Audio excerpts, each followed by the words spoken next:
السلام علیکم ورحمۃ اللہ وبرکاتہ۔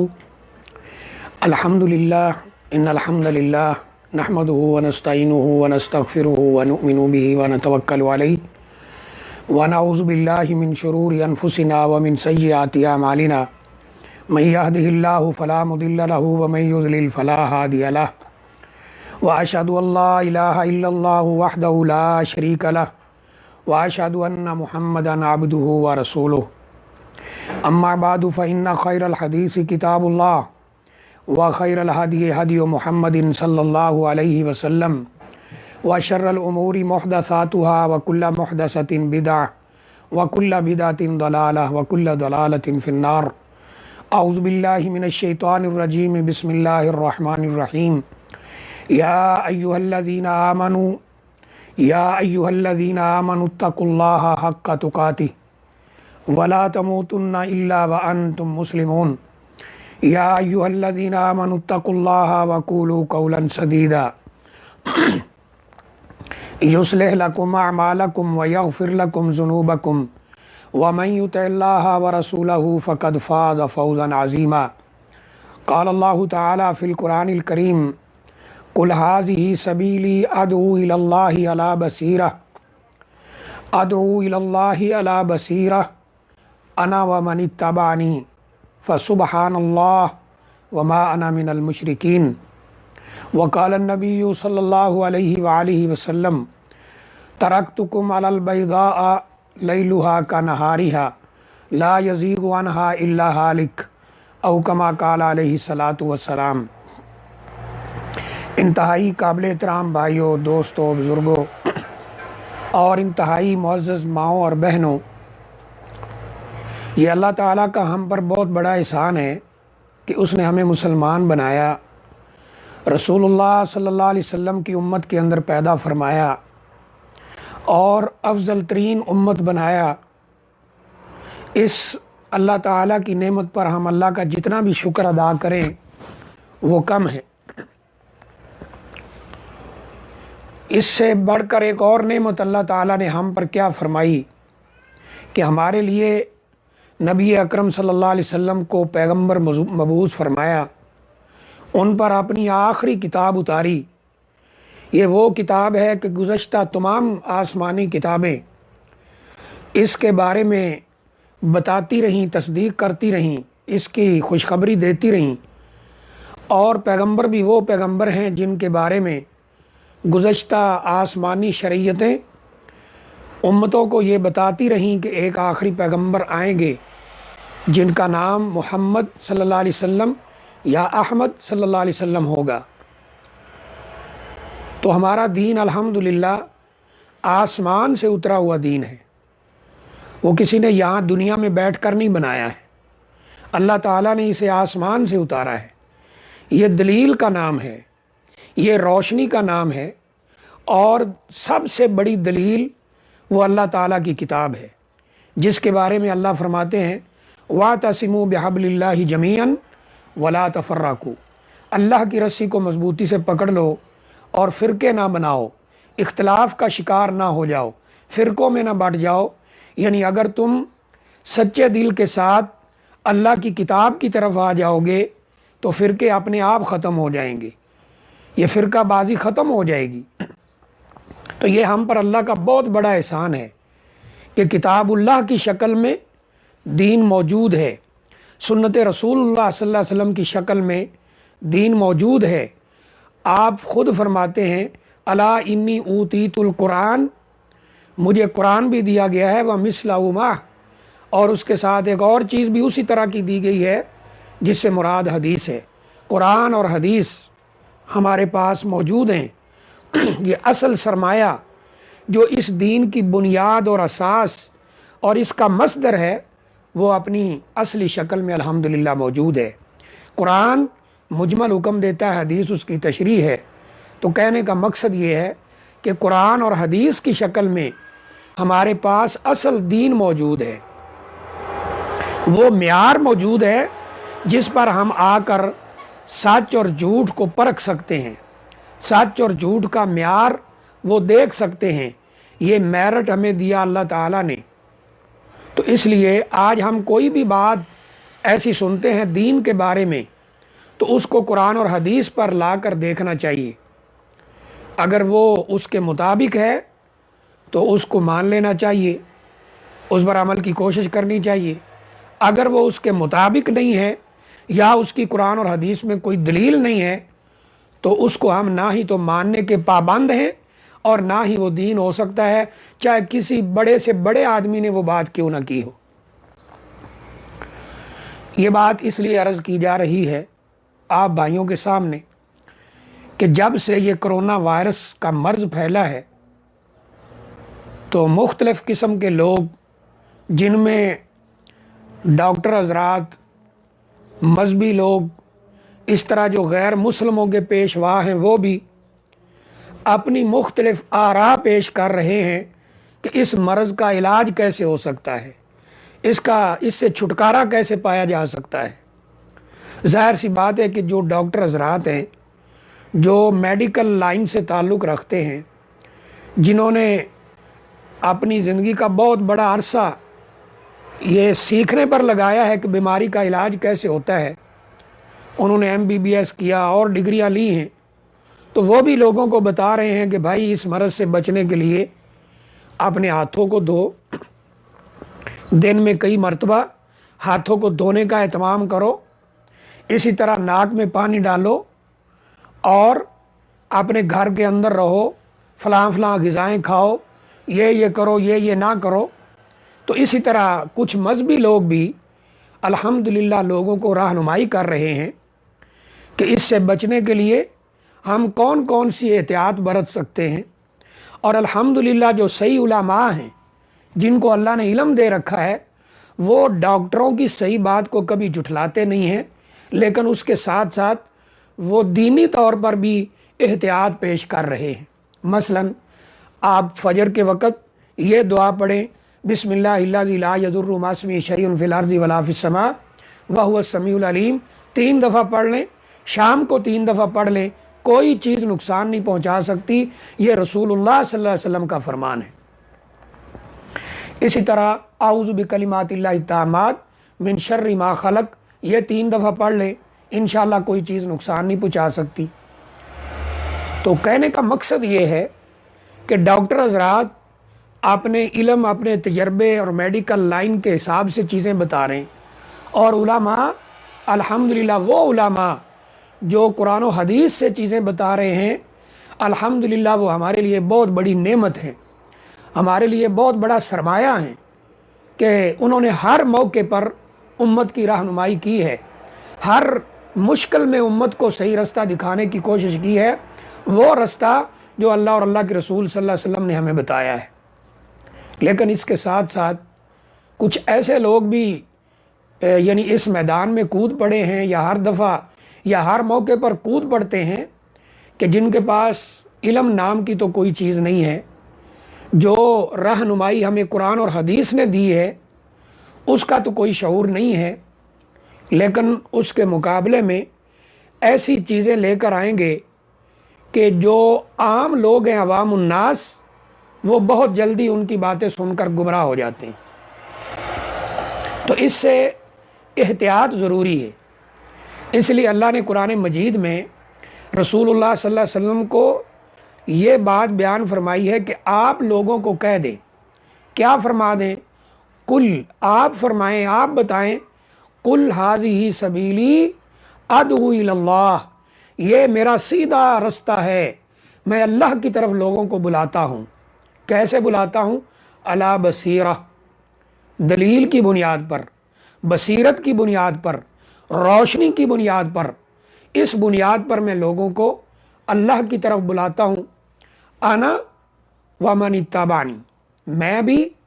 اور جو میرے صحیح وارث ہیں، جو میرے پیچھے آنے والے ہیں، یعنی علماء، وہ بھی دلیل کی روشنی میں، وہ بھی پروف کی روشنی میں، وہ بھی قرآن مجید کی رہنمائی کی روشنی میں، حدیث شریف کی رہنمائی کی روشنی میں لوگوں کو دین کی طرف بلاتے ہیں. انا ومن اتبعنی، میں بھی اور جو لوگ میرے پیچھے آ رہے ہیں وہ بھی، سب کے سب ان کا مشن یہ ہے کہ لوگوں کو دلیل کی بنیاد پر، روشنی کی بنیاد پر دین کی طرف بلاتے ہیں، بصیرت کی بنیاد پر لوگوں کی دین کی طرف بلاتے ہیں۔ فرمایا انا و من اتبعنی، یہ اللہ تعالیٰ حکم دے رہے ہیں نبی اکرم صلی اللہ علیہ وسلم کو کہ آپ یہ بات عوام کو بتائیں کہ یہ میرا سیدھا رستہ ہے، میں بھی اور میرے وہ جو ورثاء علماء ہیں، العلماء ورثۃ الانبیاء، صحیح جو علماء ہیں وہ انبیاء کے وارث ہیں، وہ بھی لوگوں کو انا و من اتبعنی، میں اور میرے پیچھے آنے والے وہ بالکل اسی طرح دلیل اور بصیرت اور روشنی پروف اس کی بنیاد پر لوگوں کو دین کی طرف بلاتے ہیں۔ فسبحان اللہ، یعنی اللہ تعالیٰ پاک ہے، وما انا من المشرکین، میں مشرکوں میں سے نہیں ہوں، اللہ تمام عیبوں سے پاک ہے۔ یعنی اللہ تعالیٰ نے ہمیں قرآن دیا، پیغمبر اسلام دیے صلی اللہ علیہ وسلم، اور ان کے فرامین ہم تک پہنچائے، تو اب ہمارا کام یہ ہے کہ ہم قرآن اور حدیث کی روشنی میں بات کو سمجھنے کی کوشش کریں۔ تو جیسے میں نے عرض کیا ہے کہ ایسا کوئی بھی موقع آتا ہے تو ایسے لوگ بھی میدان میں آ جاتے ہیں کہ جن کی باتیں سن سن کر تعجب ہوتا ہے۔ ابھی جب سے یہ وبا پھیلی اور اس نے تھوڑی شدت اختیار کی، تب ایک پہلی بات ہم نے سنی تھی اور وہ بالکل صاف جھوٹ ہے، اور وہ کیا ہے کہ جی مدینہ منورہ میں ایک شیخ احمد ہیں، ان کو خواب آیا ہے اور خواب میں نبی اکرم صلی اللہ علیہ وسلم آئے ہیں، اور انہوں نے آ کر بتایا ہے کہ میری امت نے نمازیں چھوڑ دی ہیں، روزے چھوڑ دیے ہیں، دین پر چلنا چھوڑ دیا ہے، لہٰذا ان کو چاہیے کہ وہ یعنی کیونکہ وہ دین سے دور ہیں، اس کا مضمون یہ ہے کہ وہ دین سے دور ہیں، اس وجہ سے کرونا وائرس آ گیا ہے، اور کرونا وائرس سے بچنے کا طریقہ یہ ہے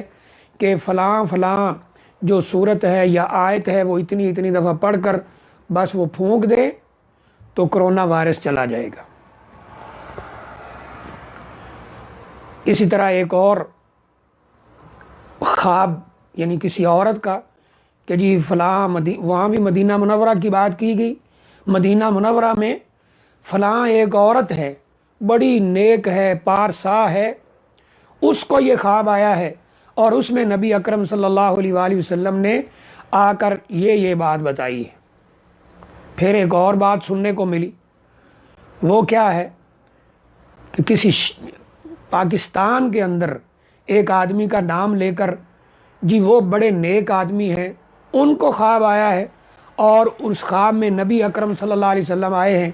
کرونا وائرس پھیلنے کی یہ وجہ ہے، اور یہ پڑھو، یہ علاج ہے، یہ صورت اتنی دفعہ پڑھو، یہ آیت اتنی دفعہ پڑھو تو بس کرونا ختم ہو جائے گا۔ اسی طرح جسٹس تقی عثمانی صاحب کا بھی ایک کلپ مشہور ہوا ہے میڈیا پر، انہوں نے کہا جی ہمارے کچھ جاننے والے ہیں، تبلیغی جماعت سے تعلق رکھتے ہیں، وہ بہت نیک آدمی ہیں، ان کو یہ خواب آیا ہے اور اس خواب میں نبی صلی اللہ علیہ وسلم کی زیارت ہوئی ہے اور انہوں نے یہ بتایا ہے۔ اب جب یہ باتیں عام ہوئی تو اب اس معاملے میں کوئی بھی پیچھے نہیں رہا، یعنی میرے خیال کے مطابق کوئی فرقہ ایسا نہیں ہے جس نے یہ خواب نہ دیکھا ہو، یعنی فرقے کے کسی بڑے نے، فلاں فرقہ کے لوگ ہیں، فلاں یعنی ایک مذہب سے تعلق ہے تو ان کو خواب آیا ہے جی یہ کرنا ہے، پھر دوسرے کو خواب آیا، پھر تیسرے کو خواب آیا، پھر چوتھے کو خواب ہے، بڑی حیرانگی کی بات ہے۔ خیر اس کے بارے میں دیکھتے ہیں کہ اس کی شرعی حیثیت کیا ہے۔ جیسے میں نے پہلے عرض کیا، ہونا تو یہ چاہیے کہ جو رہنمائی ہمیں رسول اللہ صلی اللہ علیہ وسلم نے دی ہے، مثلا گھر سے نکلتے ہوئے آپ دعا پڑھیں، بسم اللہ توکلت علی اللہ لا حول ولا قوت الا باللہ، فرمایا یہ پڑھ کر گھر سے نکل جاؤ، کوئی چیز تمہیں نقصان نہیں پہنچا سکتی۔ ایک حدیث میں یہ بھی ملتا ہے کہ اگر کوئی چیز نقصان پہنچانے لگتی ہے، یعنی کوئی شیطان، کوئی جن، کوئی شیطانی ایسا یعنی طاقت اس کو نقصان پہنچانے کی کوشش کرتی ہے، تو دوسرے شیطان جو اس سے بڑے ہیں وہ اسے بول کر بتاتے ہیں اس کو تو کوئی نقصان نہیں پہنچا سکتا کیونکہ اس نے گھر سے نکلتے ہوئے دعا پڑھی ہے، یہ بچا لیا گیا ہے۔ اس کو تو کوئی نقصان نہیں پہنچا سکتا۔ اور الحمدللہ ہم جیسے گناہ گار بندوں نے ان دعاؤں کا معجزاتی اثر اپنی زندگی میں دیکھا ہے کہ آپ گھر سے یہ دعائیں پڑھ کر نکلیں، اللہ تعالیٰ کی طرف سے حفاظت مقرر ہوتی ہے، اللہ تعالیٰ حفاظت فرماتے۔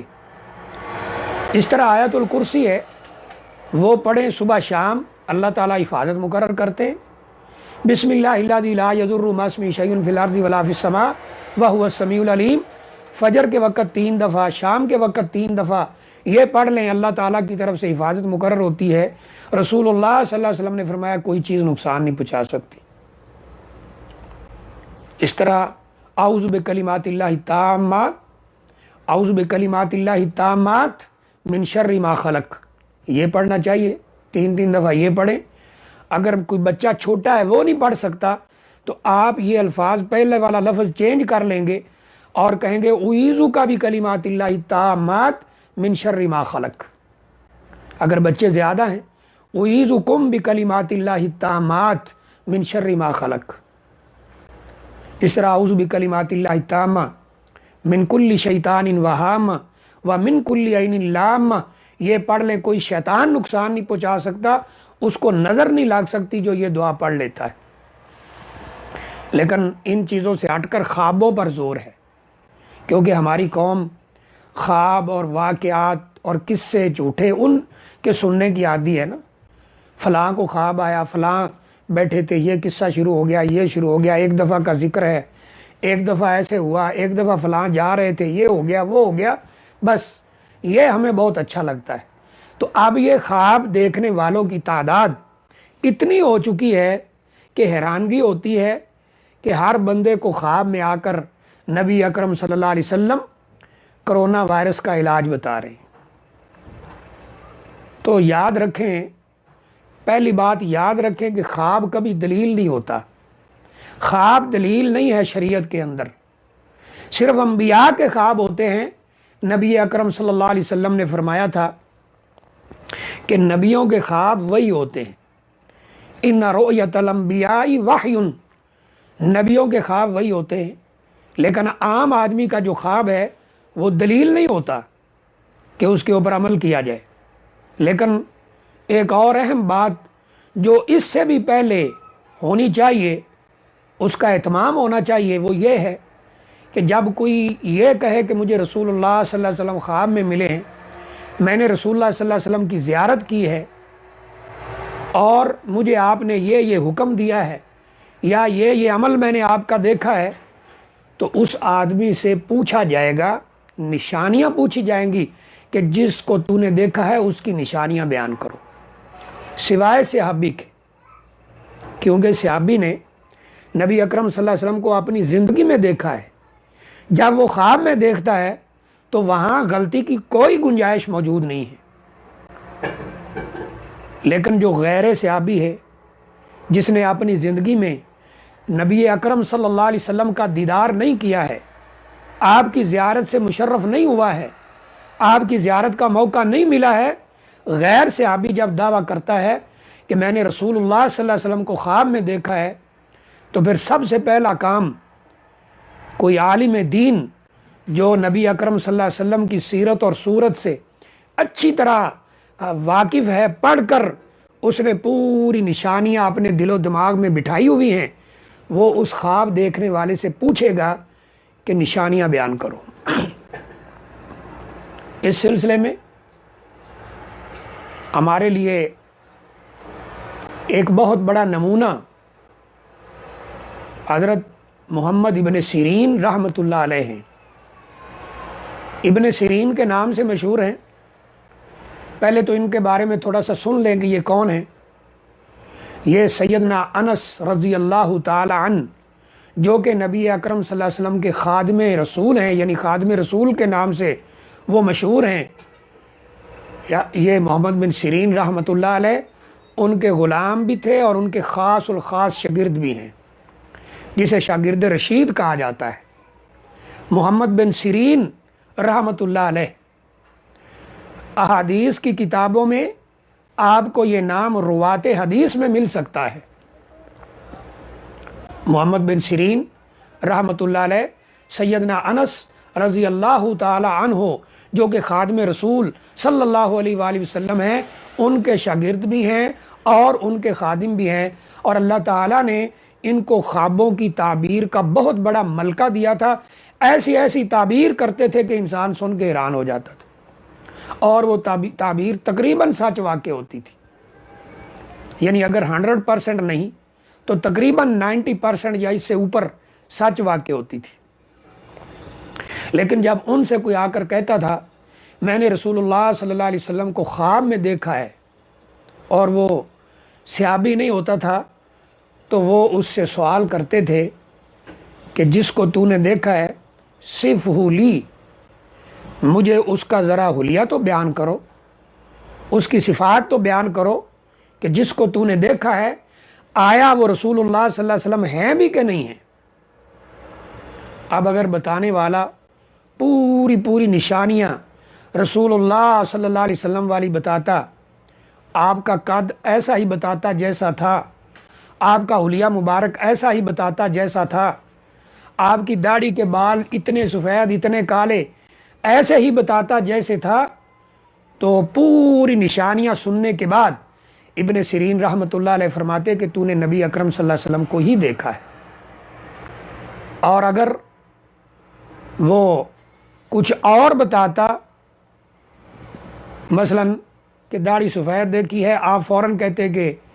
تم نے نبی صلی اللہ علیہ وسلم کو نہیں دیکھا ہے۔ اس لیے یہ ضروری ہے کہ نبی اکرم صلی اللہ علیہ وسلم کی نشانیاں پوری ہوں، کیونکہ جو غیر صحابی ہے اس نے نبی اکرم صلی اللہ علیہ وسلم کو نہیں دیکھا ہے۔ ایک واقعہ، جب ہم تعلیم حاصل کر رہے تھے دینی تعلیم، تو ہمارے ایک استاد ہیں، میں نام نہیں لینا چاہتا، میٹنگ کے اندر انہوں نے اپنا خواب سنایا کہ مجھے رسول اللہ صلی اللہ علیہ وسلم ملے ہیں۔ تو دوسرے استاد محترم نے فوراً کہا کہ آپ ان کی نشانیاں جلدی سے بیان کریں، کیا آپ نے کن کو دیکھا ہے، کیسی شخصیت دیکھی ہے؟ تو جب بیان کیا تو انہوں نے کئی نشانیوں پر آ کر اعتراض کر دیا کہ یہ رسول اللہ صلی اللہ علیہ وسلم کی ہو ہی نہیں سکتی، لہٰذا وہ رسول اللہ صلی اللہ علیہ وسلم نہیں ہے۔ اس لیے یہ نشانیاں پوچھی جائیں گی۔ اگر نشانیاں پوری ہوں تو پھر اس نے واقعی نبی صلی اللہ علیہ وسلم کو دیکھا ہے۔ پھر یہ اگلا مرحلہ یہ ہے کہ نبی اکرم صلی اللہ علیہ وسلم نے فرمایا ہے من رآنی فی المنام، جس نے مجھے نیند میں دیکھا، خواب میں دیکھا، من رآنی فی المنام فإنہ رآنی، جس نے مجھے نیند میں دیکھا اس نے مجھے ہی دیکھا ہے، فإن الشیطان لا یتمثل بی، شیطان میری صورت نہیں بنا سکتا۔ یہ بالکل صحیح حدیث، بالکل واضح حدیث ہے، اور حدیث شریف کی اکثر کتابوں میں بخاری شریف سے لے کر موجود ہے۔ تو یہ تو بالکل صحیح یہ بات ہے کہ آپ نے فرمایا کہ جس نے مجھے خواب میں دیکھا اس نے مجھے ہی دیکھا، کیونکہ شیطان میری صورت نہیں بنا سکتا۔ لیکن یہ ہو سکتا ہے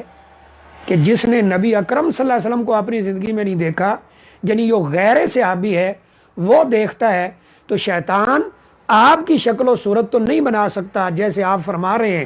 لیکن شیطان یہ کر سکتا ہے کہ وہ کسی اور کی شکل میں آ کر غیر صحابی کو یہ باور کرا سکتا ہے کہ وہ رسول اللہ صلی اللہ علیہ وسلم، کیونکہ اس نے نبی صلی اللہ علیہ وسلم کو اپنی زندگی میں نہیں دیکھا ہے۔ اسی لیے ابن سیرین رحمۃ اللہ علیہ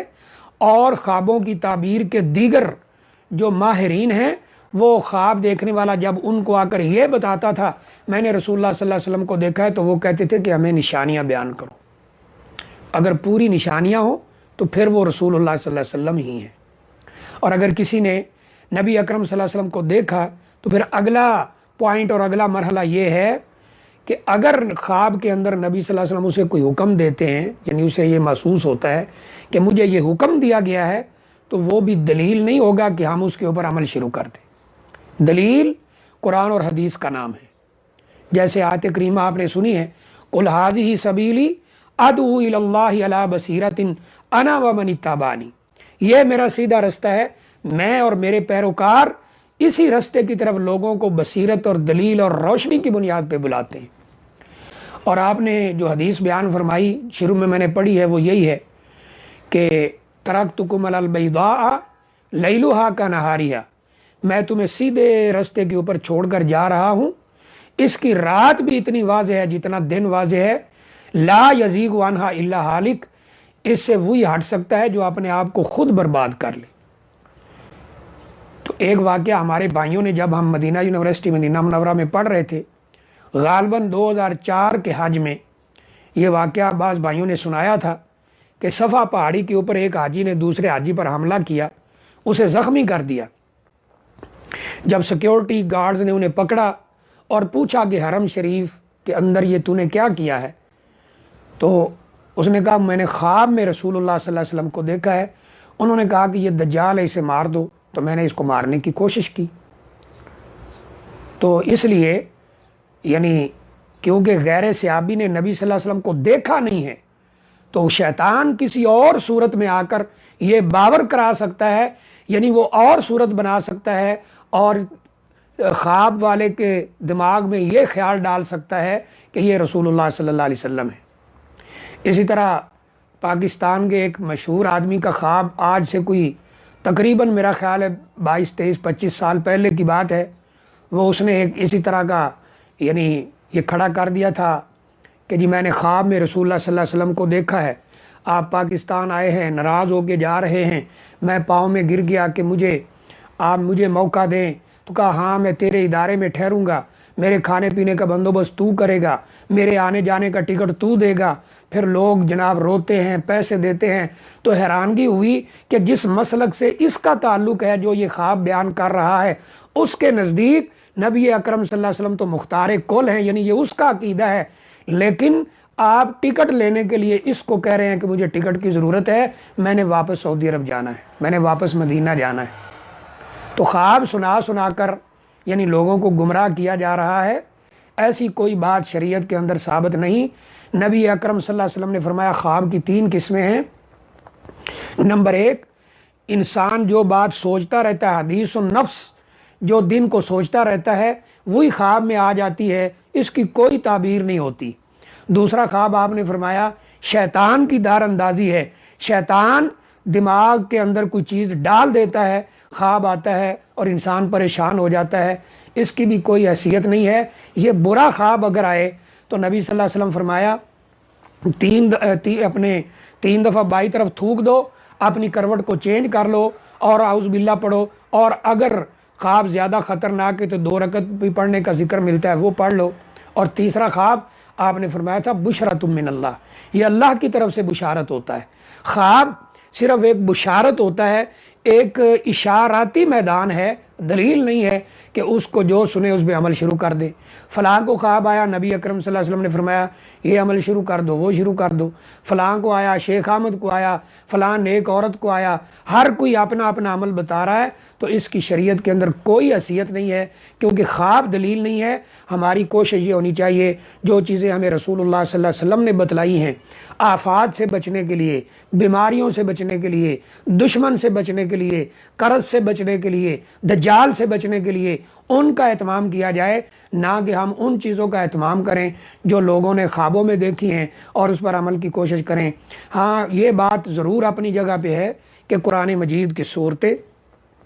قرآن مجید کی آیات اپنی جگہ پر وہ بالکل یہ حیثیت رکھتی ہیں اللہ کی طرف سے، یہ اللہ کا کلام ہے کہ اس میں شفا ہے۔ وَنُنَزِّلُ مِنَ الْقُرْآنِ مَا هُوَ شِفَاءٌ وَرَحْمَةٌ لِّلْمُؤْمِنِينَ، لیکن اس کا مطلب یہ نہیں ہے کہ ہر کوئی اپنا اپنا خواب سنائے اور ایک وظیفہ بنا کر لوگوں کو بیان کر دے اور پھر اس پر اٹل بات کرے کہ یہ اتنی دفعہ پڑھو تو کرونا ختم ہو جائے گا، یہ پڑھو تو یہ ختم ہو جائے گا، اس کی کوئی حیثیت نہیں ہے۔ ہاں قرآن مجید کی صورتیں، قرآن مجید کی آیات وہ شفا کے لیے، رقیہ شریعہ یعنی جنات اور جادو سے بچنے کے لیے وہ بالکل صحیح ہے۔ نبی اکرم صلی اللہ علیہ وسلم سے کچھ چیزیں ہمیں ملتی ہیں، صحابہ اکرام سے ملتی ہیں اور سلف صالحین سے ملتی ہیں، ان پر عمل کیا جائے تو انشاءاللہ اللہ تعالی ہمیں ان وباؤں سے بھی محفوظ رکھے گا۔ اللہ تعالی ہمیں دشمن سے بھی محفوظ رکھے گا، دجال سے بھی محفوظ رکھے گا، اور اللہ تعالیٰ ہمارے آگے سے، پیچھے سے، دائیں بائیں، اوپر نیچے، ہر طرف سے انشاءاللہ اللہ تعالیٰ ہماری حفاظت مقرر کر دے گا۔ اللہ تعالیٰ سے دعا ہے اللہ تعالیٰ ہمیں اس وبا سے محفوظ فرمائے۔ اللہ سے یہ بھی دعا ہے اللہ تعالیٰ قرآن و حدیث کی روشنی میں ہمارے عقائد اور ہمارے اعمال کی اصلاح فرمائے۔ وآخر دعوانا الحمدللہ رب العالمین۔